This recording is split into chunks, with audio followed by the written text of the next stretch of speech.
Hello everyone, welcome back to my channel daily vlogs by Ritu. তো আজ তো আমি ভীষণ খুশি, এতটা খুশি যে আমি বলে বোঝাতে পাবো না। কারণ আমার হাতে চলে এসে এই যে গুগল অ্যাডসেন্সের থেকে একটা লেটার, মানে আমি এটা পেয়ে এতটা অবাক হয়ে গেছি, মানে আমি কিভাবে বলবো তোমাদের, আমি সত্যি কোনো ভাষাই নেই আমার কাছে। আর এই লেটারটি কিন্তু আমার কাছে এসে অনেকদিন আগেই, বাট যেহেতু আমি ভাদ্র মাসের ওই যে নিয়ম আছে না, সেজন্য তখন আমি আমার বাপের বাড়িতে এসেছি। আর এই লেটারটি কিন্তু এতদিন ছিল আমার শ্বশুর বাড়িতে। আর কাল রাতে আমার বাপের বাড়িতে একটি ছোট মোটো প্রোগ্রাম ছিল, সেই জন্য শুভম কিন্তু দিনহাটার থেকে এসেছিল, সেই জন্য ও কিন্তু ওর সঙ্গে করে এই লেটারটিও নিয়ে এসছে। আর সেই জন্য আজ আমি তোমাদের সবার সাথে এটা শেয়ার করলাম। আর হ্যাঁ, আরেকটি কথা বলে রাখি, আমি যে 2 মাসের মধ্যে এই গুগল অ্যাডসেন্সের থেকে এই লেটারটি পেয়েছি, এটা একমাত্র কারণ হচ্ছে আপনারা সকলেই। কারণ আপনারা সকলে এত ভালোবাসা দিয়েছেন আমাকে এই 2 মাসের মধ্যে, এটাই আমার কাছে অনেক বড় একটা পাওনা। মানে আমি কখনোই ভাবতে পারিনি যে সবাই আমাকে এতটা বেশি ভালোবেসে ফেলবে, মানে 2 মাসের মধ্যেই। আর আশা করি এরপরেও আপনারা সকলেই আমাকে এভাবেই সাপোর্ট করে যাবেন, ভালোবেসে যাবেন। আর হ্যাঁ, আপনাদের সকলকেও আমার তরফ থেকে অনেক অনেক অনেক ধন্যবাদ।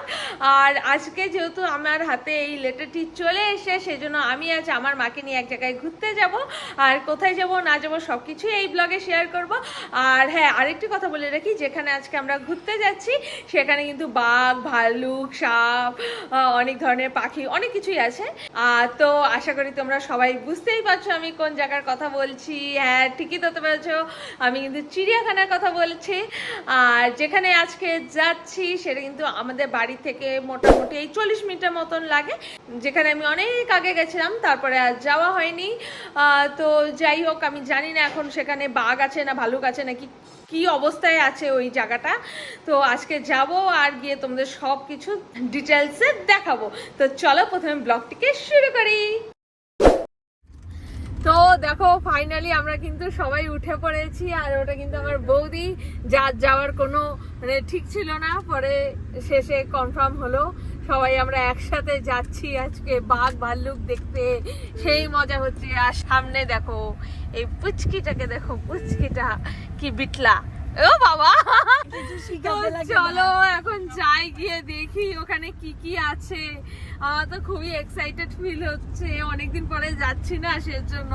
তো ওখানে গিয়ে ব্লগটি আবার কন্টিনিউ করব। তো তোমাদের তো আমি আগে বলেইছিলাম, আমার বাপের বাড়ি থেকে রসিক বিল যেতে কিন্তু সময় লাগে এই ধরো 40 মিনিটের মতো। তো আমরা সবাই মিলে গল্প টল্প করছিলাম আর এত সুন্দর প্রাকৃতিক দৃশ্য দেখতে দেখতে দেখো আমরা কিন্তু পৌঁছে যাই রসিক বিলে। আর এই যে গেটটা দেখতে পাচ্ছ, এটা কিন্তু রসিক বিলের মুখ্য দুয়ার। আর এর ভেতরেই দেখো দু সাইডে কি সুন্দর সবুজে ভরা জঙ্গল আর মাঠ আছে। আর এখানে কিন্তু এখানকার লোকাল মানুষজনও বসবাস করে। তো ফাইনালি আমরা কিন্তু টিকিট কাটার জন্য পৌঁছে গেছি কাউন্টারে। আর হ্যাঁ, তোমাদের আরেকটি কথা বলে রাখি, এই চিড়িয়াখানাটি কিন্তু প্রত্যেক সপ্তাহে বৃহস্পতিবার করে বন্ধ থাকে। আর তোমরা তো এখানে দেখতেই পাচ্ছ প্রাপ্তবয়স্ক আর অপ্রাপ্তবয়স্কের টিকিটের মূল্যটা কত। তো দেখো, ঢুকতে না ঢুকতেই চোখে পড়ে যায় এই বাঘটি, যে কিন্তু আমাদের সবার দিকে বড় বড় চোখ করে তাকিয়েছিল। প্রথমে একটু ভয় লাগছিল, বাট যেহেতু ফলস তারপরে আর অতটাও ভয় লাগেনি। তো দেখো, আমরা কিন্তু চলে এসেছি বোচামারিতে, সেই মজা হচ্ছে। পেছনে দেখো সবাই কিন্তু আছে। আমি তো খুবই এক্সাইটেড সাপ, বাঘ, ভালুক এইসব দেখার জন্য। তো চলো এখন ভেতরে যাই। আর এই চিড়িয়াখানার থেকে সামান্য একটু এগিয়ে বাঁদিকে ঘুরলেই দেখতে পাওয়া যাবে এরকম বড় বড় খাঁচা, যেগুলোর মধ্যে অনেক টাইপের পাখি সংরক্ষণ করা আছে। তো চলো এখন আমরাও যাই আর গিয়ে দেখি কি কি পাখি আছে। তো দেখো, প্রথমেই কিন্তু দেখতে পেয়ে গেছি এরকম একটা কালারিং প্যারট, মানে এটা কিন্তু একটু আলাদা জাতির টিয়া পাখি। কি এটা? ও বাবা। তো যাই হোক, এরপর এক এক করে সব পাখি আমরা দেখি। আর হ্যাঁ, আরেকটি কথা বলে রাখি, আজ আমাদের লাক একদমই ভালো ছিল না, কারণ দেখো ময়ূরগুলো একদমই পেখম মেলেনি, প্লাস আমাদের দিকে তাকিয়েও ছিল না, অন্য দিকে তাকিয়ে ওরা ঘুরে বসেছিল, মনে হচ্ছিল আমার উপর ওরা রাগ করে বসে আছে। আর সুন্দর সুন্দর পাখি দেখে টেখে আমরা সামনে এগিয়ে যাই, আর তারপর চারদিকে তাকিয়ে আমি এতটা অবাক হই যে তোমাদের কি আর বলি। সত্যি এই চিড়িয়াখানাটা যে এত বড় জায়গা নিয়ে বানানো হয়েছে সেটা তোমরা এখানে না আসলে বুঝতেই পারবে না। আর এই জায়গাটা আরও সুন্দর করে তোলার জন্য দেখো এইরকম বিভিন্ন টাইপের সেলফি পয়েন্টও আছে। আর এই সেলফি পয়েন্টে থেকে সামান্য একটু এগিয়েই বাঁদিকে যে খাঁচাটা তোমরা দেখতে পাচ্ছ, সেই খাঁচার ভেতরে ছিল এক মেছো বিড়াল, যাকে ইংলিশে ফিশিং ক্যাটও বলা হয়, যে দেখতে কিন্তু একদম বাঘের বাচ্চার মতন, তোমরা তো দেখতেই পাচ্ছ।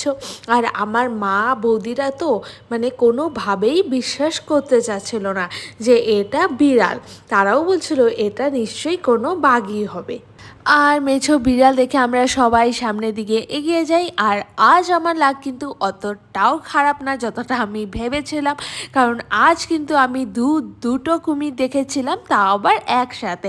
হ্যাঁ, তোমরা ঠিকই শুনছো, এরকম দুটো কুমির কিন্তু একসাথে কোনো সময় দেখা যায় না, আর দেখা গেলেও কিন্তু সেটা অনেক কমই দেখা যায়।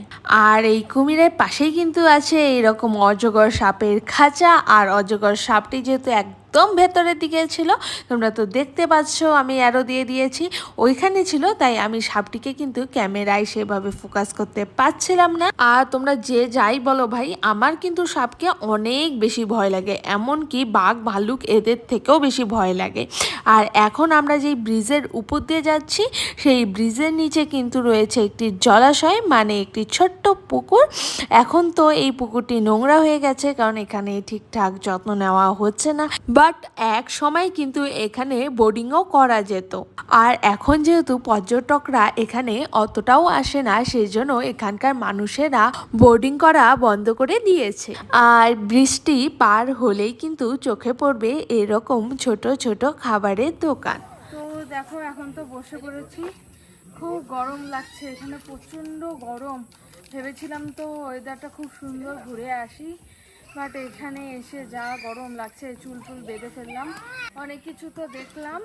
তো এখন হরিণ আর বাঘটা বাকি আছে, এখন একটু বসলাম, একটু আখের জুস খাবো ওই পাশে, তো তারপরে একটু হরিণের ওখানে যাব, তবে বাঘটাক দেবো, তারপরে সোজা বাড়ি চলে যাবো। আর আমার শক্তি নেই সত্যি।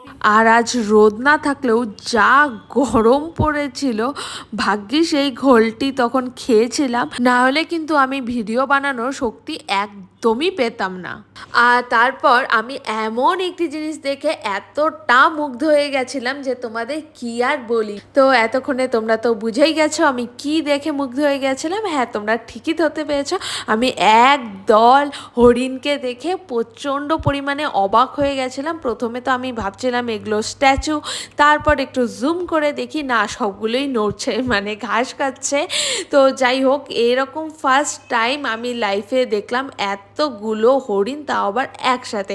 আর তোমরাও যদি এরকম ফার্স্ট টাইম লাইফে দেখে থাকো, মানে এতগুলো হরিণ একসাথে, তাও আবার আমার ভিডিওতে, তাহলে অবশ্যই সেটা আমাকে কমেন্টে জানিও। দেখো কত হরিণ দেখলাম, মানে এত হরিণ লাইফে ফার্স্ট টাইম। এই দেখো এখনো দেখেই যাচ্ছি, মানে অনেক হরিণ, মোটামুটি 50টার মতন হরিণ তো হবেই। তো যাই হোক, এখন যাচ্ছি বাঘের দিকে, মানে বাঘের খাঁচার দিকে। এখানে নাকি 12টা বাঘ আছে, জানি না কয়টা দেখতে পাবো, সৌভাগ্য হবে দেখার। তো চলো এখন যাই বাঘের খাঁচার দিকে। আর এই হরিণের খাঁচার পাশেই কিন্তু রয়েছে বাঘের খাঁচা।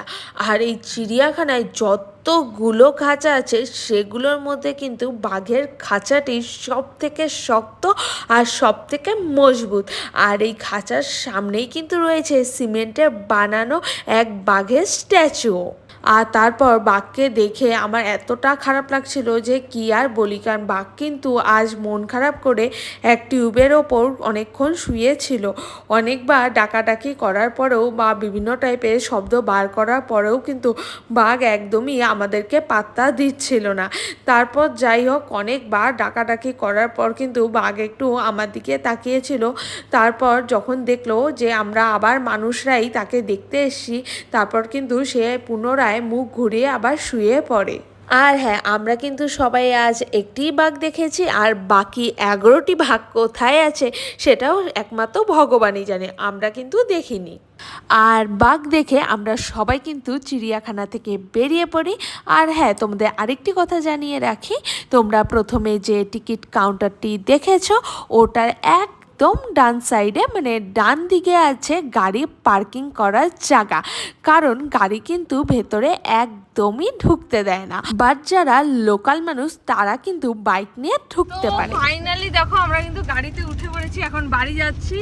ঘোরা টোরা শেষ, খুবই গরম, মানে কে কত তাড়াতাড়ি এসে গাড়িতে উঠতে পারে, মানে এসিতে ঢুকতে পারে। তো যাই হোক, তোমাদের সবার কেমন লাগলো বলে দাও। খুব ভালো লাগলো, কিন্তু গরমটা অস্বাভাবিক ছিল বাইরে। আর আর যা যা দেখলাম সেগুলো তো তোমরা ভিডিওতে দেখতেই পারবে। আর বৌদি কেমন লাগলো? আমারও খুব ভালো লাগলো, কিন্তু গরমে একদম নাজেহাল অবস্থা। তাও যাই হোক, মজা ভালোই হলো। হ্যাঁ, আর আমার তো গরমে শেষ, আমি জুস খেয়ে নিয়েছি। তো যাই হোক, আজকে ভিডিওটি এখানেই শেষ করছি। আমার আর মানে শক্তি নেই ভিডিও করার। তো আজকের ভিডিওটি তোমাদের কেমন লাগলো সেটা আমাকে অবশ্যই কমেন্টে কিন্তু জানিও। আর তোমাদের সাথে আমার আবার দেখা হবে নেক্সট ব্লগে। ততক্ষণের জন্য টাটা।